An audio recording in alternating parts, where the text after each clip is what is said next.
মিদুল ইছলাম শ্বহীদ হৈছে ৰাইজৰ স্বাৰ্থত ৰাজভৱন চলো যিটো কাৰ্যসূচী আছিলে স্মাৰ্ট মিটাৰৰ বিৰুদ্ধে প্ৰতিবাদ কৰিবলৈ আহি মণিপুৰত স্থায়ী শান্তি বিচাৰি আৰু বিজেপিৰ ভ্ৰষ্টাচাৰৰ বিৰুদ্ধে এটা ন্যায়িক তদন্ত বিচাৰি আমি ৰাজভৱন চলোত গৈছিলোঁ।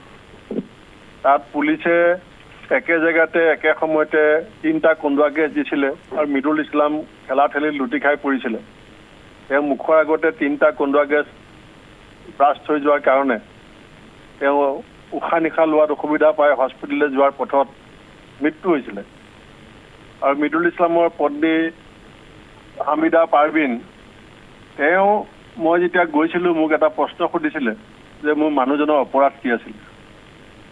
তেওঁৰ মানুহজনৰ স্মাৰ্ট মিটাৰৰ বিৰুদ্ধে আন্দোলন কৰিবলৈ যোৱাটোতো অপৰাধ হ'ব নোৱাৰে। গণতান্ত্ৰিক দেশত গণতান্ত্ৰিকভাৱে আন্দোলন কৰিব পাৰে। সেইকাৰণে মই আন্দোলন ৰাজনীতি বা আমাৰ বিজেপি কংগ্ৰেছৰ মাজত যিটো বিভিন্ন মতাদৰ্শ আছে সেইখিনি ঊৰ্ধলৈ গৈ মানৱতাৰ খাতিৰত হামিদা পাৰভিন এতিয়া উপাৰ্জন একো নাই ঘৰত। তেওঁ মিদুলে এডভোকেট কৰি পেলাই ঘৰখন চলাইছিলে আৰু এতিয়া এজনী ছোৱালী ক্লাছ 4ত পঢ়ি আছে। তাইক বাপেকে এই ডেন্স কম্পিটিশ্যনৰ কাৰণে বস্তু কিনি দিয়া কথা আছিলে। মাকে মোক কৈছে ছোৱালীজনী ডেন্স কম্পিটিশ্যন আছে বাপেকে বস্তু আনি দিম বুলি কৈছিলে। এতিয়া মই ক'ৰ পৰা আনি দিম, মই নোৱাৰোঁ আনি দিব। আমি কংগ্ৰেছ দলেও য'ত পূৰ্ণাস্তি সহায় কৰিবৰ কাৰণে পৰিকল্পনা কৰি আছোঁ, কিন্তু সেই পৰিকল্পনাই এই 3টা মানে আপুনি মাক দুজনী ছোৱালীয়ে নিজৰ জীৱনত আগবাঢ়ি যোৱাত যথেষ্ট অসুবিধা হ'ব। সেইকাৰণে মই অসমৰ মুখ্যমন্ত্ৰী ডাঙৰীয়াক আজি এখন পত্ৰ ইতিমধ্যে মই ছ'চিয়েল মিডিয়াত দিছোঁ।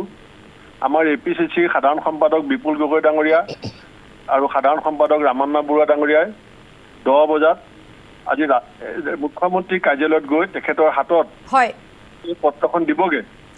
আৰু মই আশা কৰিম যে ডক্টৰ ভূপেন হাজৰিকাই যিটো কৈছিলে যে মানুহে মানুহৰ বাবে যদি অকণো নেভাবে ভাবিব কোনে নোকোৱা, দানৱ যদি কেতিয়াবা মানুহ হয় লাজ পাব কোনে নোকোৱা।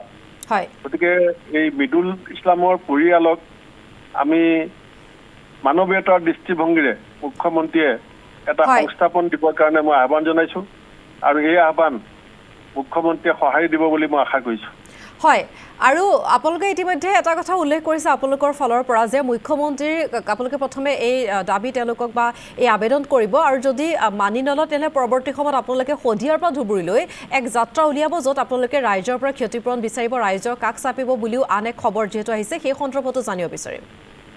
যিহেতু হামিদা পাৰভিনৰ গাত একো দুখ নাই, হামিদা পাৰভিনৰ ফুলকমলীয়া শিশুৰ গোটাৰ গাত কোনো দুখ নাই।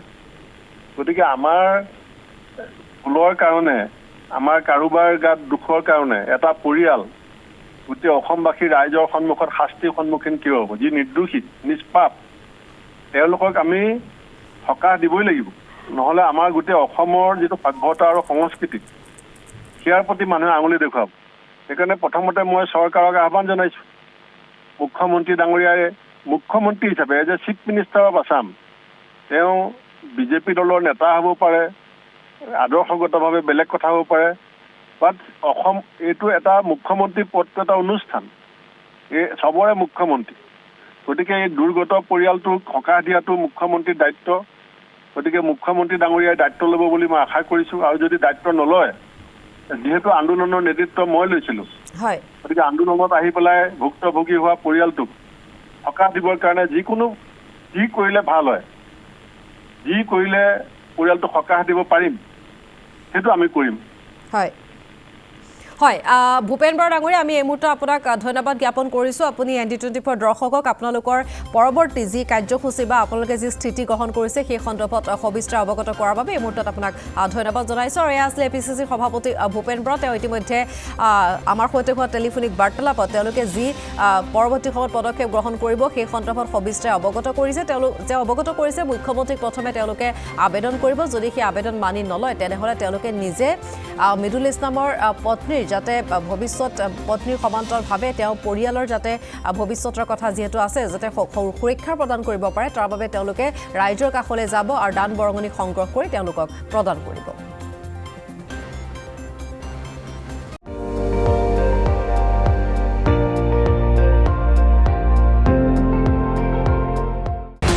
আপুনি চাই আছে ND24 সৰ্বশ্ৰেষ্ঠ নহয় সৰ্বোত্তমৰ দৌৰত।